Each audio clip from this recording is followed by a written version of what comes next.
In the heart of Lagos, where the air was thick with the scent of suya and ambition, lived two best friends, Tiniola and Zini. They had been inseparable since their Unilag days. Tiniola, the quieter of the two, was brilliant, humble, and hardworking. Zini, loud, beautiful, and charismatic.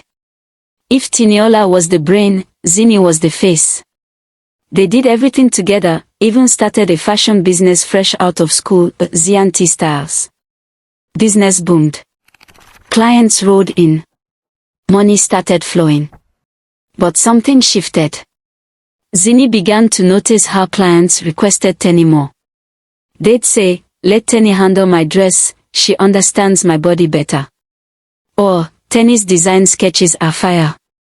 Slowly, the spotlight shifted. At first, Zini pretended not to care. But jealousy is a seed.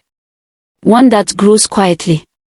The breaking point came at the Lagos Fashion Gala, a prestigious annual event. Zianti Styles had been nominated for Rising Fashion Brand of the Year. Both were excited, but secretly, Zini hoped her face and charm would win them the award. But when the presenter announced the winner and called only Tiniola's name, explaining she had submitted the brand's final collection under her own name, Zini was frozen.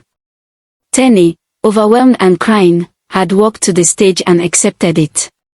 Backstage, Zini confronted her. "You used your name alone." I didn't mean to. The deadline was near, and I just submitted it last minute.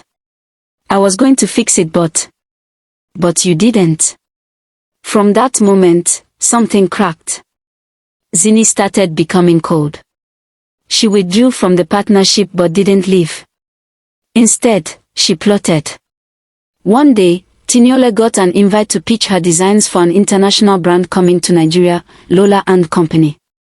She was ecstatic. Zini smiled too, but with a hidden agenda. While Tiniola worked late nights on her portfolio, Zini secretly copied her designs, tweaked them, and submitted them to Lola & Co under a fake name, Zikwe Couture. The day of the pitch arrived. Tenny entered the conference room and froze. Her exact designs, with slightly altered features, were displayed on the screen.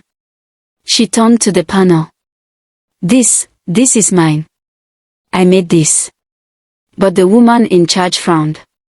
"Miss Tiniola, someone else submitted this last week." Zikwe Couture. Confused and heartbroken, Tenny left the building, devastated.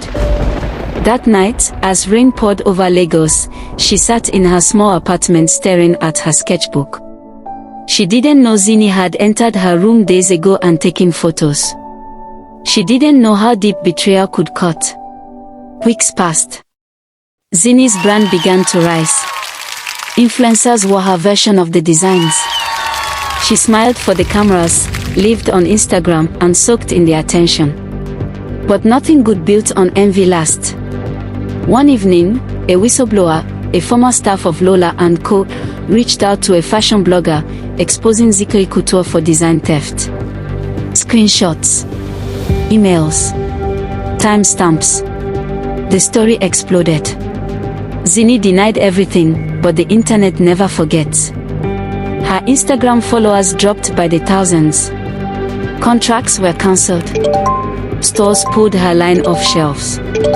She became a pariah in the same world that once praised her. But that wasn't the saddest part. Tiniola, despite being vindicated, disappeared from the fashion scene.